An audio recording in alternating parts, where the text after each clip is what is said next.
Many people keep spreading this false narrative that the ANC has done nothing. Our people know what the ANC has done.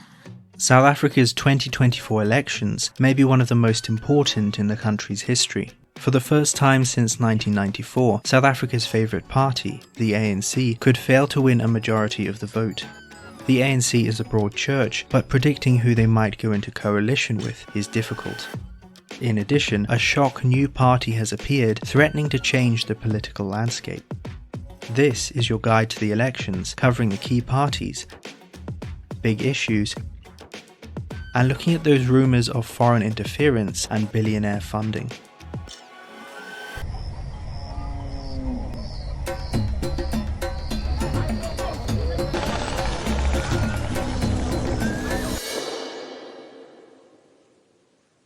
Be confident that this organization is going to go on for years, is going to dominate the political situation in this country. Since 1994, the African National Congress has won all 7 of South Africa's elections with a comfortable majority. Much has been said about factions within the ANC. Wearing ANC t-shirts, they know how to toy and to sing and dance and all that. But they are not ANC. As a protest movement in apartheid South Africa, the party accepted many different people into its ranks.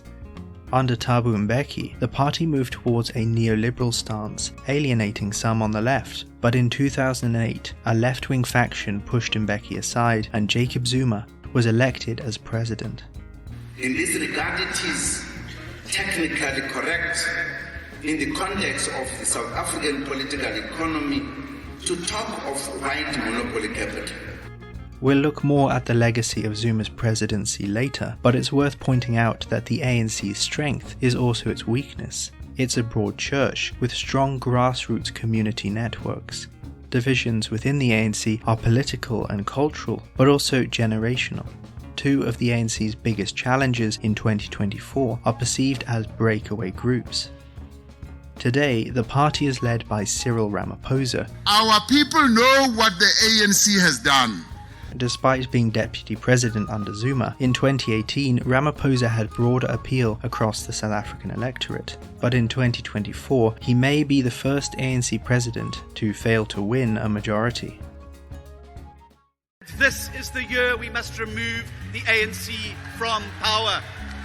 The Democratic Alliance wants to present itself as the leading alternative to the ANC. Historically viewed as a party of the middle classes, the party has increasingly tried to win over more working-class voters. In 2015, they appointed their first black leader, Mmusi Maimane. Just because you voted for the ANC in the past does not mean you must vote for the ANC forever. Sadly, Maimane's time ended in a disastrous 2019 election, where DA votes declined for their first time in history. Critics suggested Maimane had alienated some DA supporters with populist rhetoric.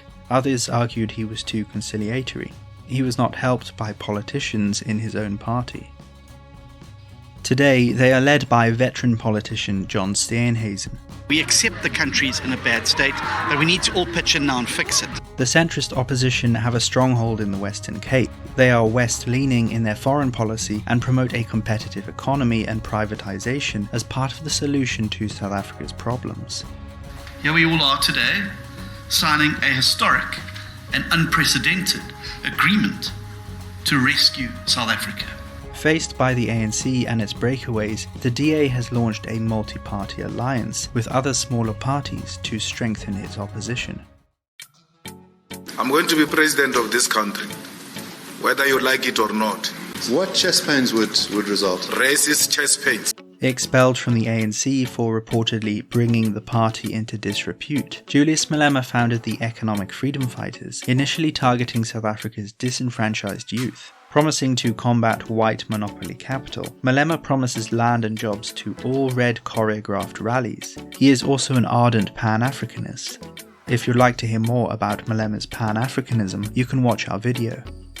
I will align with Russia and I will even supply the weapons to Russia. Nationalization means that there will be state-owned banks There will be state-owned mines. The EFF initially made headlines for scenes of disorder in parliament, but increasingly they have tried to present themselves as a serious opposition. Most honest, hard-working organization that will combat corruption in South Africa. Malema has been accused of flip-flopping, and he is certainly a skilled politician, able to say the right thing to the right people. But he would argue, on the important issues, there is no change. The relationship between South Africa's three biggest parties was thrown into disarray in December 2023 when a new party, Umkhonto weSizwe, suddenly appeared. We now have to rescue our struggle now. Started by a political nobody, the MK party made headlines when former President Jacob Zuma announced he was supporting it. So I don't know why somebody said this is ANC. No, it's part of the ANC family. Despite a lot of combative rhetoric, which mirrors that used by the EFF, MK does not have a list of detailed manifesto promises. Rather, it seems to be a reformist party, running on nostalgia. Nostalgia for the MK resistance movement, and nostalgia for Jacob Zuma. Its stronghold is KwaZulu-Natal, and Zuma's MK could take a chunk out of the ANC vote, forcing the ruling party into coalition. It's no surprise that the ANC has moved fast to frustrate MK. It is now that we are faced with a problem that our freedom is being undermined, is being killed. And we say this is the time to have Umkhonto weSizwe party. These four parties are the movers and shakers on the political landscape, but South Africa boasts many other smaller parties. Honourable mentions go to Build One South Africa, led by the former DA leader Mamusi Maimane, and Action SA, led by former DA Mayor Herman Mashaba. Before addressing the multiple accusations of foreign interference and corrupt funding, let's take a look at some of the key issues on the mind of the South African voter. Whoever you talk to and whoever you blame, most voters recognise there is an issue with corruption within the South African government. The nation's most expensive commission of inquiry ran for 4 years to investigate allegations of corruption under Jacob Zuma's ANC government, concluding that narrow interest groups had taken control of government institutions and used them to their benefit, a process called state capture. The ANC has repeatedly promised it is cleaning up the situation, but in March 2024, the House Speaker was accused of taking bribes. All parties have promised to end corruption and clean up the government. But on land reform, the parties disagree. The EFF is pushing for government seizure of land without compensation, arguing that giving land back to those who it was taken from under apartheid will stimulate the economy and bring economic freedom to the unemployed. The DA is not opposed to all land redistribution. Its Land of Opportunity scheme seeks to encourage willing buying and selling of land, avoiding expropriation without compensation. This free market approach moves land reform much slower. Critics argue that the ruling ANC's land reform program has been hampered by underfunding and red tape. Disagreement over land reflects disagreement over the wider economy, with the DA pushing for more privatisation of state services, arguing this will ensure a competitive economy with better outcome for citizens. Meanwhile, the EFF is pushing for widespread nationalisation of everything, from banks to mines, arguing that the economy has been taken captive by white monopoly capital and the state must seize it back. Interestingly, both parties agree there is a lack of investment, but their solutions are very different.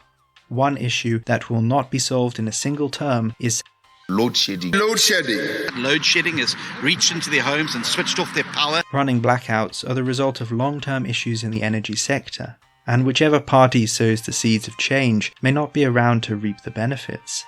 This hasn't stopped everyone from promising to solve load shedding. Finally, with high unemployment, violent crime is on the rise.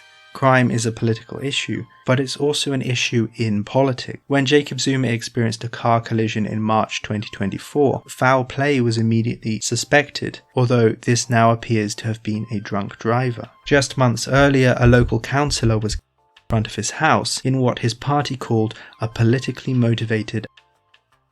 Many parties have argued that political crime is connected to a wider issue of shady deals done behind the scenes by their political rivals. Accusations of illicit funding and foreign interference are being made about just about everyone. When the Electoral Commission released party funding disclosures in March 2024, one name was on everyone's lips: Oppenheimer. The mining magnate family have made a series of very generous donations to parties in the centre and centre-right, sparking concern about their influence. Was this the white monopoly capital Julius Malema warned us about? These declarations don't necessarily mean that other parties are free of criticism. The EFF accounts, which report no donations over 100,000 Rand for the period, have been viewed with some skepticism. Meanwhile, the ANC's funding comes largely through trusts owned by the party, including shares in a manganese mine run by a Russian oligarch. Whilst parties have been examining, or trying to examine, each other's funding, the prospect of foreign interference has also become a hot topic. Ramaphosa suggested South Africa's case against Israel could lead to interference in the elections. More recently, the DA has very explicitly looked to court the USA, going as far as to request American observers ensure free and fair elections, a demand which caused a stir in Parliament and may have backfired amongst South Africans proud of their democratic system. The outcomes of the elections will have far-reaching consequences, in Africa and beyond, and so it's no surprise there are many foreign interested parties. But South Africa remains one of the strongest democracies in Africa, and South Africans have the power to research, listen, and decide for themselves who they cast their vote for on May 29th. So, who do you think will win the elections? Why not comment below? If you enjoyed this video and would like more content like this, please subscribe to the Africa Review on YouTube.